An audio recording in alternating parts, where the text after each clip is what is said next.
Well, the simple version of that is when I went to the United States, and I went to public school, I went to high school. Majority of the people around me were non-Muslims. Actually, I didn't know any Muslim for the first 2 years, or first year of high school, I didn't know any Muslims. And the environment is completely different, the language is completely different, and just a natural tendency for a young person is to try to fit in. And of course, the thing that makes me different from everybody else is Islam. As a matter of fact, because you have 5 days of public school, even on Fridays you don't take time off to go to Jumu'ah. I didn't pray Jumu'ah for 2 years when I was in high school. So slowly you start making friends, and all of my friends are non-Muslims, and of course if they're non-Muslims, their lifestyle and everything about them has nothing to do with religion.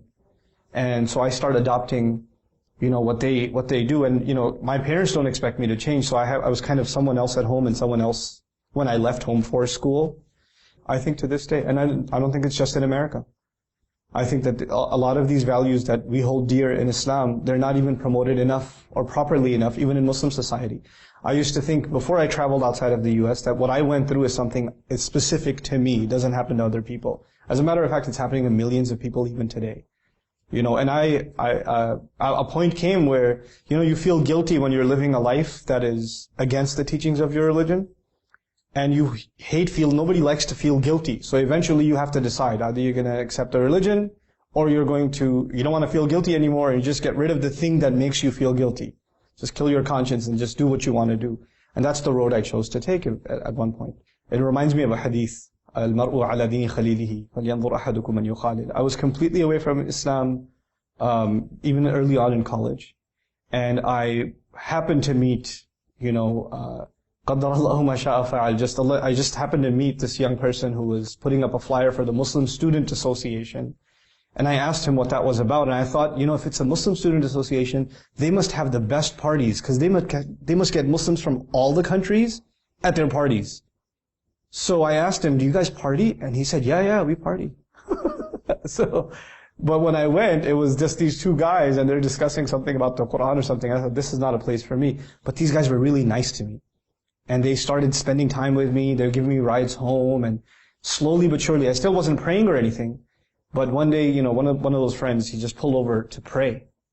And I just felt bad, and I prayed just because he was there.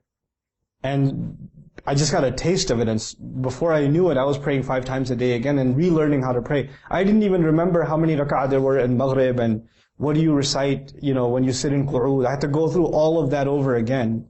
But I did, alhamdulillah, and I attribute it entirely, Allah made my friends a way to do that. One of the most important messages I think that benefited me, that I hope other Muslims can benefit from, is, number one, there's nobody who's hopeless. Because, if you saw me in college, and you were religious, and you just came out of Salat, and you saw me walk by in high school, you would look at me and say, Astaghfirullah al-Azim, look at these people.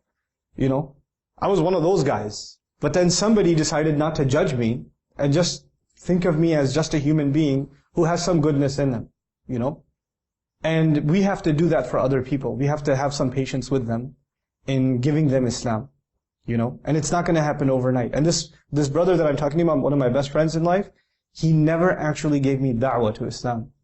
He never actually told me to pray. He never told me about the Quran. Hafiz Quran, wala ma'arif. I had no idea. And he's the one that, just through his company, little by little by little, and it was a good year-long process that he did this with me for, subhanallah, that I came towards the deen. الله نور السماوات والأرض الله نور السماوات والأرض مثل نوره كمشكاة فيها مصباح المصباح في زجاجة الزجاجة كأنها كوكب دري يوقد من شجرة مباركة زيتونة لا شرقية ولا غربية يكاد زيتها يضيء ولو لم تمسس نار نور على نور نور على نور يهدي الله لنوره من يشاء يهدي